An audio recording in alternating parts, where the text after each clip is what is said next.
میری حقیقت کیا ہے. پھر آپ اپنے مقصد حیات کے بارے میں سوچیں اور اس پر یقین حاصل کریں. پھر مقصد حیات کو منزل بنا لیں اور اللہ کو مقصود حیات بنا لیں. اعوذ باللہ من الشیطان الرجیم. بسم اللہ الرحمن الرحیم. اللہم صلی علی سیدنا محمد معدن الجود والکرم وآلہ وسلم. سامعین و ناظرین اکرام، السلام علیکم ورحمۃ اللہ وبرکاتہ. آج کا ہمارا موضوع یہ ہے کہ عبادت کی حکمت. دیکھیں، عبادت ایک تو میں نے آپ کو بتایا کہ عبادت نام ہے ٹوٹلی اطاعت کا، کلی اطاعت. جیسے کہ اللہ تعالیٰ نے حکم دیا ہمیں کہ ادخلوا فی السلم کافہ ولا تتبعوا خطوات الشیطان، کہ دین میں پورے کے پورے داخل ہو جاؤ اور شیطان کے نقش قدم پر نہ چلو. اس آیت کا مطلب یہی ہے کہ اگر کوئی دین میں پورا داخل نہیں ہوا یا کوشش نہیں کر رہا تو یہ شیطان کے نقش قدم پر چل رہا ہے. یہ بات نوٹ کر لیں. یعنی اگر آپ زندگی اپنی مرضی سے گزار رہے ہیں تو اس کا مطلب یہ ہے کہ آپ شیطان کے پیروکار ہیں. یہ بالکل آیت کا میں مفہوم پیش کر رہا ہوں، اس میں میری اپنی کوئی ذاتی رائے یا خواہش نہیں ہے. ادخلوا فی السلم کافہ، صرف الفاظ کو معنی کو آپ دیکھ لیں کہ دین میں پورے کے پورے داخل ہو جاؤ. ولا تتبعوا خطوات الشیطان، اور شیطان کے نقش قدم پر مت چلو. انہ لکم عدو مبین، وہ تمہارا کھلا دشمن ہے. افتؤمنون ببعض الکتاب وتکفرون ببعض. پھر اللہ تعالیٰ نے مزید فرمایا قرآن میں، کیا تم کتاب کے ایک حصے کو مانتے ہو وتکفرون ببعض، اور بعض سے انکار کرتے ہو. فما جزاء من یفعل ذلک منکم، پس کیا ہے بدلہ جو تم میں سے ایسا کرے گا کہ دین کے کچھ کام کرے گا اور کچھ نہیں کرے گا، رسول کی کچھ اطاعت کرے گا کچھ نہیں کرے گا، کچھ اپنی مرضی سے زندگی گزارے گا کچھ اللہ کی مرضی سے زندگی گزارے گا. تو اس کا نتیجہ کیا ہے؟ یہ بات نوٹ کر لیں. اللہ تعالیٰ نے بتایا فما جزاء من یفعل ذلک منکم، پس کیا ہے بدلہ جو تم میں سے ایسی روش اختیار کرتا ہے کہ کچھ کرتا ہے اور کچھ نہیں کرتا، کچھ اطاعت کرتا ہے کچھ نافرمانی کرتا ہے اور ٹوٹلی سرنڈر نہیں کرتا. تو اس کا بدلہ فما جزاء من یفعل ذلک منکم، جو تم میں سے ایسا کرے گا الا خزی فی الحیات الدنیا، مگر اس کے لیے شرمندگی ہے دنیا کی زندگی میں، رسوائی اور شرمندگی. وَيَوْمَ الْقِيَامَةِ يُرَدُّونَ إِلَىٰ أَشَدِّ الْعَذَابِ، اور قیامت کے دن یہ شدید عذاب کی طرف یہ لوگ لوٹائے جائیں گے. دیکھیں، یہ تمام باتیں جو میں آپ کو کر رہا ہوں یہ ہمارے لیے اس میں کوئی دلچسپی نہیں ہے، کوئی دلچسپی نہیں. مجھے معلوم ہے کہ ہمارے لیے، آپ دیکھ لیں میں یہ گفتگو کر رہا ہوں، اس کو لوگوں میں کوئی قبولیت حاصل نہیں ہوتی، میری باتوں کو لوگ سننا نہیں چاہتے. 2-4 منٹ سن لیتے ہیں، 2-4 سیکنڈ سن لیتے ہیں.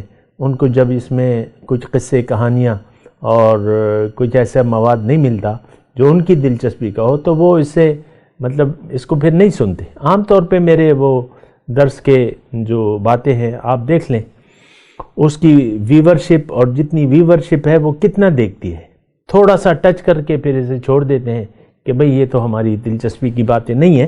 بات یہ ہے کہ عبادت کے تو ہم ایک تو معنی نہیں سمجھتے اور پھر اس کی حکمت کو بھی نہیں جانتے. حکمت میں آپ کو اللہ تعالیٰ کی عطا سے بتا رہا ہوں کہ دیکھیں، آپ کو اگر یعنی دنیا اور آخرت میں کامیابی چاہیے، دنیا میں اگر آپ کو حسنہ چاہیے، یہ بات میں آپ کو زور دے کے کہہ رہا ہوں کہ اگر دنیا میں آپ ایک پرسکون زندگی گزارنا چاہتے ہیں، ایک خوشی والی زندگی گزارنا چاہتے ہیں، بغیر پریشانی کے اگر آپ زندگی گزارنا چاہتے ہیں، اگر آپ ٹینشن، ڈپریشن، انگزائٹی اس سے چھٹکارا چاہتے ہیں تو آپ اللہ کے حکم کے سامنے سر جھکا دیں. آپ نہیں جھکا سکتے سر جب تک اللہ آپ کی منزل نہ بن جائے، جب تک اللہ آپ کا مقصود واحد نہ ہو جائے، جب تک دنیا آپ کا مدعا ہے آپ عبادت کی طرف آ نہیں سکتے، آپ تقوی کی روش اختیار کر نہیں سکتے. یہ بات نوٹ کر لیں. میں آپ کو بتا رہا ہوں علامت، یعنی ایک بات کہہ رہا ہوں دیکھیں، اگر آپ عبادت، کلی اطاعت، اسلام میں پورے کے پورے داخل ہونا، تقوی کی روش اختیار کرنے کو خالص مخلص اخلاص کے ساتھ اگر آپ یہ سارے کام مشکل سمجھتے ہیں، اس کا مطلب واضح ہے کہ آپ کی منزل اللہ نہیں ہے. اس کا مطلب واضح ہے کہ آپ کو اللہ سے محبت نہیں ہے. اس کا مطلب واضح ہے کہ آپ دنیا کے پرستار ہیں، آپ دنیا ہی آپ کا مدعا ہے. اس کا مطلب واضح ہے کہ آپ آخرت پر یقین نہیں رکھتے. اس کا مطلب واضح ہے کہ آپ کامیابی دنیا کی کامیابی کو حقیقت سمجھتے ہیں. تو یہ ساری باتیں ہیں، اس کو آپ نوٹ کر لیں. عبادت، اطاعت، تقوی، بندگی، یہ تو اس شخص کے لیے اس کی اہمیت ہوگی جو کہ طالب مولا ہوگا، جو اللہ کا چاہنے والا ہوگا. جو دنیا کا چاہنے والا ہے اس کے لیے میری باتوں میں یا قرآن میں یا حضور صلی اللہ علیہ وسلم کی طریقے میں کوئی دلچسپی نہیں ہے. آج قرآن ہمارے لیے کتاب ہدایت نہیں ہے. قرآن کو ہم نے محض ناظرہ کی، تلاوت کی، حفظ کی کتاب بنا لیا ہے. عام طور پہ آپ دیکھ لیں، اس سے زیادہ دلچسپی ہماری نہیں ہے. بہت اگر آپ اپنے بچوں کو زور لگاتے ہیں تو ناظرہ پہ آپ توجہ دے دیتے ہیں. ناظرہ کیا ہے؟ الفاظ پڑھنا. قرآن تو نور ہے، الفاظ بھی ہیں، لیکن یہ نور ہے حقیقت میں. لیکن اس کی ہم ضرورت نہیں محسوس کرتے. اس نور کی کبھی آپ نے آرزو کی ہے کہ قرآن کا نور میرے دل میں آ جائے اور میرا دل نورانی ہو جائے؟ کبھی نہیں کی ہوگی آپ نے. یہ میں چیلنج کے طور پہ کہتا ہوں، اور آپ کی خواہش بھی نہیں ہے. کیوں کہ آپ دنیا کے پرستار ہیں، آپ کو دنیا اچھی لگتی ہے. خواہشات دنیا جو ہیں آپ کے دل میں کھپ گئی ہیں. آپ کا دل دنیا کی محبت میں گرفتار ہے، اللہ کی محبت سے خالی ہے. تو اب آپ کو عبادت کی ضرورت بھی نہیں ہے، نہ عبادت کا معنی جاننے کی ضرورت ہے. چھوڑ دیں یہ ساری چیزیں، اپنے حال میں مست رہیں، دنیا ہی کے لیے زندگی گزاریں، دنیا میں مست رہیں، دنیا ہی سے محبت کریں، اور اسی حالت میں آپ جان دے دیں. اور ایسے سب لوگ جو ہیں وہ جہنم کا ایندھن ہوں گے. یہ بات نوٹ کر لیں. فَأَعْرِضْ عَمَّنْ تَوَلَّى عَنْ ذِكْرِنَا وَلَمْ يُرِدْ إِلَّا الْحَيَاةَ الدُّنْيَا. اے نبی، اس شخص سے اپنا رخ پھیر لیجئے جو پھر گیا میری یاد سے، اب یہ نہیں چاہتا صرف دنیا کی زندگی. تو دیکھیں، میں آج کی نشست میں آپ کوشش یہی کر رہا ہوں کہ عبادت کی حکمت بتاؤں. اگر آپ دنیا اور آخرت کی کامیابیاں سمیٹنا چاہتے ہیں تو آپ حقیقی عبادت کی طرف متوجہ ہوں. حقیقی عبادت کیا ہے؟ کہ سب سے پہلے آپ اپنی معرفت، اپنی پہچان حاصل کریں، اپنے اوپر یقین کریں کہ میری حقیقت کیا ہے. پھر آپ اپنے مقصد حیات کے بارے میں سوچیں اور اس پر یقین حاصل کریں. پھر مقصد حیات کو منزل بنا لیں اور اللہ کو مقصود حیات بنا لیں. اللہ کو منزل بنا لیں، اللہ کے راستے پر چلنے کی ٹھان لیں. اللہ کا راستہ نبی کا راستہ ہے، نبی کا راستہ اللہ کا راستہ ہے. یہ بات نوٹ کر لیں. نبی کے راستے پر چلنے کے لیے ضروری ہے، آج کی تاریخ کے لیے میں آپ کو کہہ رہا ہوں کہ سب سے پہلے اپنے لیے کوئی مناسب رہنما کا انتخاب کریں جو آپ کو اللہ کا راستہ بتائے، جو خود اللہ کے راستے پر ہو. اور یہ میں نہیں کہہ رہا، یہ قرآن کا حکم ہے. وَاتَّبِعْ سَبِيلَ مَنْ أَنَابَ إِلَيَّ.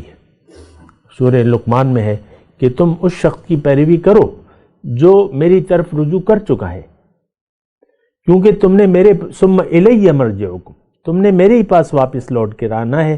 تو اس سے پہلے کہ تمہیں آخرت میں آ کے پشیمانی کا سامنا کرنا پڑے، دنیا میں ایسے شخص کو ڈھونڈو جو میرے راستے پر ہے، جو میری طرف رجوع کر چکا ہے، اور اس کی رہنمائی میں اپنی زندگی کا سفر شروع کر دو. اللہ کو منزل بنا کے اللہ کے راستے پر نبی کے طریقے کے مطابق مقامی طور پہ ایک رہنما کی رہنمائی میں. دیکھیں دین پر اپنی مرضی سے آپ عمل نہ کریں. اول تو دین کو ہم جانتے نہیں ہیں، دوسرے ہمارے دل جو ہیں وہ تاریکی کا گڑھ ہیں. تو ایک روشنی والے کو آپ کو بہرحال ضرورت ہے جس کا سینہ اللہ تعالیٰ نے اسلام کے لیے کھول دیا ہے اور وہ رب کی طرف سے ایک نور پہ ہو. افمن شرح اللہ صدرہ للاسلام فہو علی نور من ربہ، بھلا وہ شخص جس کا سینہ میں نے اسلام کے لیے کھول دیا ہے اور وہ رب کی طرف سے ایک نور پہ ہے. فویل للقاسیۃ قلوبہم عن ذکر اللہ، پس تباہی ہے سخت دلوں کے لیے جن کے دل سخت ہو چکے ہیں اللہ کی یاد کے لیے. بہرحال یہ ساری باتیں ہیں، آپ سوچئے. کوئی اگر اس دن میں سوال ہے تو کیجئے، نہیں ہے تو مت کریں سوال.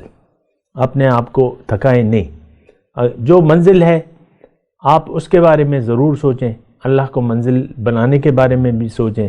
اور اگر آپ نے نہ بنائی تو آپ کو دنیا اور آخرت میں پریشانی، پشیمانی، رسوائی کا سامنا کرنا پڑے گا. وآخر دعوانا ان الحمدللہ رب العالمین. مولاي صل وسلم دائما ابدا على حبيبك خير الخلق كلهم